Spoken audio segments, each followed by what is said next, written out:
अब बताइए, बिल्ली को अगर दूध की रखवाली दीजिएगा तो बिल्ली क्या कहेगा, हम दूध नहीं पीते हैं। मछली का बगुला क्या कहेगा कि हम मछली नहीं खाते हैं। अरे कैसे बनाया जाता है आप समझिए। जब दैनिक भास्कर के प्रमुख मोहित अग्रवाल को राज्यसभा का सदस्य बनाया गया तो हम आप क्या सोचिएगा कि कोई प्रिंट मीडिया हमारा आपके खबर को दिखाएगा। जब भारत का लुटेरा सुभाष चंद्रा जो बीजेपी राज्यसभा सदस्य बनाया, जिसने यस बैंक में डकैती की, जिसके कारण यस बैंक डूब गया, तो आप क्या सोचते हैं कि सुभाष चंद्रा सही खबर दिखाएगा। जब रिपब्लिक भारत का मालिक 2 कौड़ी के लुच्चा लफंगा पत्रकार अर्नब गोस्वामी का पार्टनर है, जो बीपीएल का मालिक है, जो राज्यसभा सदस्य है, तो हम आप क्या उम्मीद करेंगे कि रिपब्लिक भारत पूछता है भारत दिखाएगा। थूकता है भारत, ठोकता है भारत, और मुंबई पुलिस ठोकता है भारत। एक साल लेके देख लीजिए कानून को। कौन?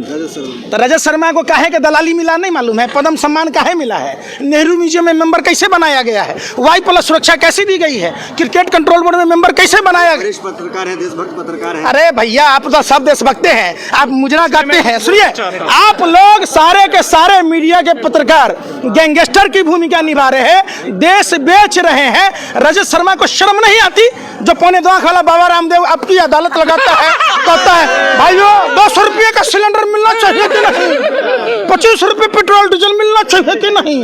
अच्छा दिन आ गया है। 500 के नोट का गड्डी लगाने वाले थे काला धन का, जो स्वर्ग से लोग नीचे उतर जाता, तो रजत शर्मा देशभक्त हो गया, देशद्रोही है। ये टुकड़े टुकड़े गैंग के लोग हैं। यही लोग भांड की तरह, पहले राजा के महाराजा भांड रखते थे, अब ये देश के दलाल मीडिया के भरवे पत्रकार रखते हैं।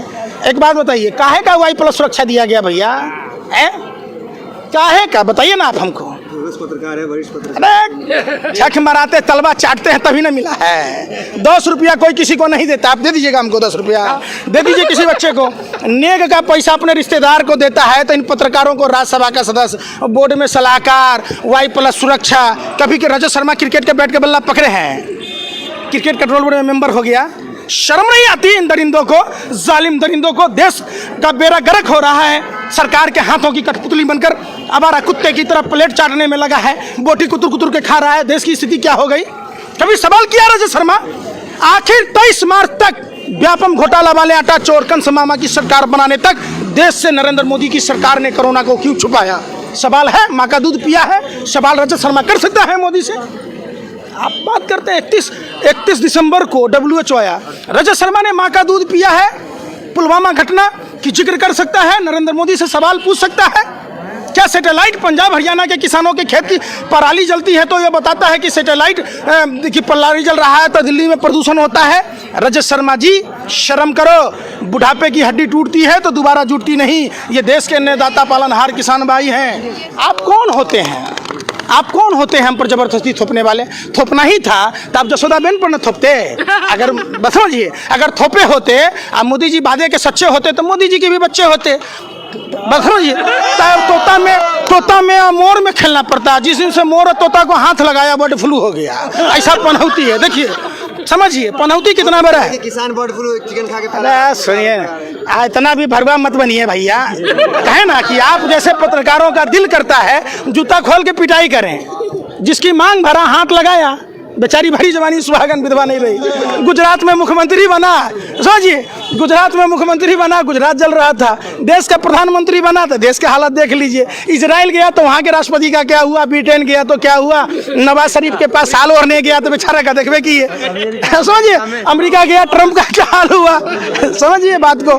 अब वही हाल हुआ कि उसने मोर को हाथ लगा दिया, तोता को बर्ड फ्लू हो गया। तो भैया हमको नहीं चाहिए आपका कानून, समझिए। प्रधानमंत्री जी के एक भी बात को दे। हाँ, मैं पंकज जी एक बात पूछ रहा हूँ। जिस तरह से सुप्रीम कोर्ट ने भी बिल को गलत ठहरा दिया, उसके बाद सरकार भी अपनी जिद पड़ी है कि नहीं हम तो बिल नहीं लेंगे वापस। आप तो क्या करना आप क्या है? आप समझिए, ये बिल नहीं है, ये बिल नहीं है, ये कोयले की तरह काला है।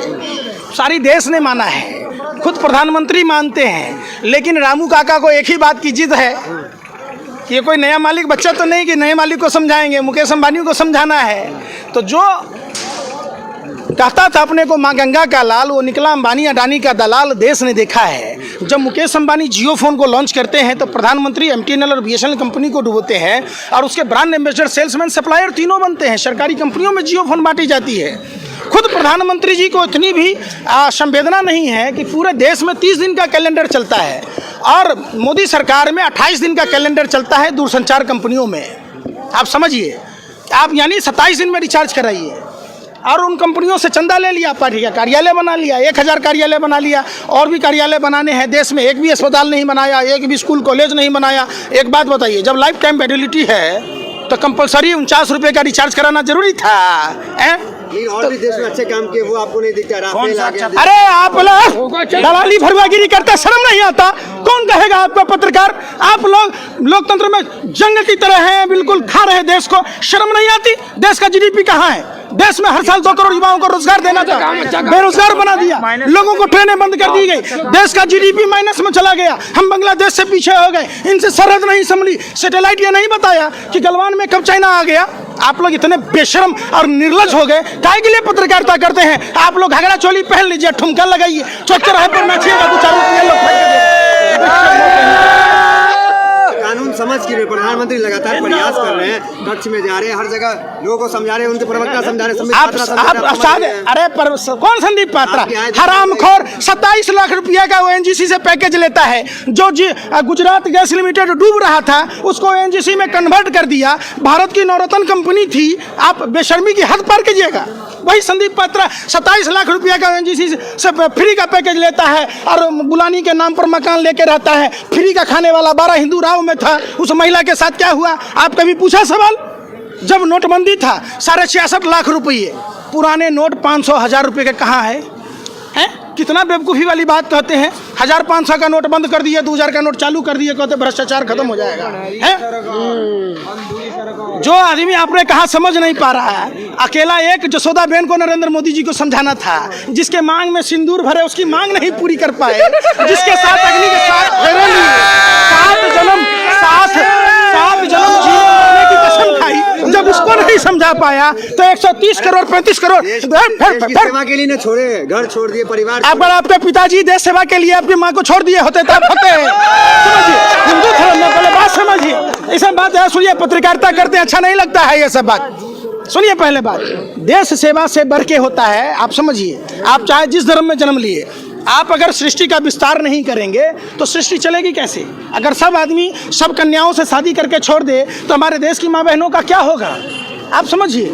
आप अर्ज किया है, तबाह होकर तबाही नहीं दिखती है तो अंधभक्ति है साहब, इसकी कोई दवाई नहीं बिकती। आप जसोदा बेन जी के पिताजी से मिलिएगा, पूछेगा कि आपके बेटी को भरी जवानी मोदी जी ने न सुहागन छोड़ा न विधवा, घूट घूट कर मरने को विवश किया देशभक्ति में। कितना बेशर्म है आप। छोड़ दीजिए पत्रकार। सुनिए, एक आरोप आप पे ये, जब किसान नेता कहते हैं कि आंदोलन 2024 तक चलेगा, तो एक आरोप लगता है कि आप राजनीति कर रहे हैं, क्योंकि 2024 में तो लोकसभा चुनाव है। आप माने आपके कहने के डर से समझिए, आज जो देश में आप लोगों ने गैंगस्टर की भूमिका निभाई, तमाम पॉलिटिकल पार्टियों के लोग आने से कतरा रहे, तमाम सेलिब्रिटी, तमाम वो लोग जो उच्च पदों पर आसीन हैं, जो सर्वोच्च कहलाते हैं, डर से नहीं आ रहे कि आप उनको कहीं खालिस्तानी न कह दीजिए, माओवादी न कह दीजिए, नक्सली न कह दीजिए। तो आपके कहने के डर से हम आंदोलन नहीं कर रहे हैं। आप यही कहना चाह रहे हैं। ये अधिकार आपको किसने दिया? आप बताइए। सुनिए, चंद मुट्ठी भर लोग, आप पत्रकार और नेता, सरकार में बैठे जो लोग हैं, ये कैसे तय कर दीजिएगा कि आपको किसने अधिकार दिया कि आप हमको आतंकवादी कहिए, टुकड़े टुकड़े? फिर कानून तो वापस हो गया ना। अरे फिर वही बात, कानून वापस हो गया। 50% बात मान ली, 50%। आप क्यों माने? इसका मतलब आपने भी स्वीकार किया ना कि सरकार हट गई, आप भी हट जाइए। अरे हम कहते हैं पूरा का पूरा कोयला की तरह काला है। अन्ना हजारे ने भी कहा, पूरा देश का किसान कह रहा है, तो आपको काहे के लिए जिरियाल है? आप 2 रुपया के मास्क बांटने की आपकी औकात थी? नहीं थी। आपको 200 रुपया टिकट देने की अगर मजदूरों को औकात होती तो माताएं बहनें सड़कों पर बच्चों को जन्म नहीं दे रही होती। सड़कों पर बैल बनकर आदमी नहीं चल रहा होता। 55 डिग्री 60 डिग्री टेम्परेचर में लोग नंगे पांव घर में। आपको तो 2 रुपया की औकात नहीं थी। आप आ गए यहाँ पर भरवागिरी करने, सरकार की दलाली करने। शर्म कीजिए। आपने मास्क देश में किसी को फ्री दिया? आप पीएम केयर फंड में पैसा लिए, अकेला 1500 1 करोड़ रुपया टाटा ने दिया था, आप मास्क को बांट देते हैं। समझिए, आप पत्रकारिता करते हैं, इतना भी बेशर्मी मत कीजिए। सरकार से सवाल पूछिए ना कि स्लीपर बोगी में अगर ट्रेन चलती है तो कोरोना होगा, बसों में कोरोना नहीं होगा, लेकिन अगर यहाँ आदमी आ गया तो कोरोना होगा। पत्थर पूजने से अगर कहीं भगवान मिलता तो मैं पहाड़ पूज लेता। अगर मास्क लगाने से कोरोना भाग जाता तो मैं पूरे शरीर में तिरपाल बांध लेता। समझिए बात, आप बरखलाइए मत। लेकिन इस आंदोलन की वजह से 35,000 का नुकसान हो रहा है डेली का, करोड़ का, वो आप नहीं देख रहे हैं। आप जैसे पत्रकारों को मन करता है जूता खोल के मारूं। समझिए, पूछे क्यों? सवाल उठता है इसलिए, जब WHO ने 31 दिसंबर को कहा तो आपने दिल्ली के चुनाव कराए। दिल्ली चुनाव में रंगाबिल्ला प्रॉपर्टी डीलर ने पर्चे बांटे। फरवरी में नमस्ते ट्रंप की गई। समझिए आप, ट्रंप की गुलामी की गई। 23 मार्च तक व्यापम घोटाला वाले आटा चोर जो भाजपा से हैं, कौन है? सबराज सिंह, शिवराज नहीं सबराज, जिसके कारण उस व्यापम घोटाला वाले आटा चोर कंस मामा को मुख्यमंत्री बनाने के चक्कर में पूरे देश को कोरोना में झोंक दिया गया। तब कोरोना नहीं फैला। सुनिए, पहले पत्रकारिता करते हैं, तब देश को नुकसान नहीं हो रहा था। आपको क्या करना था?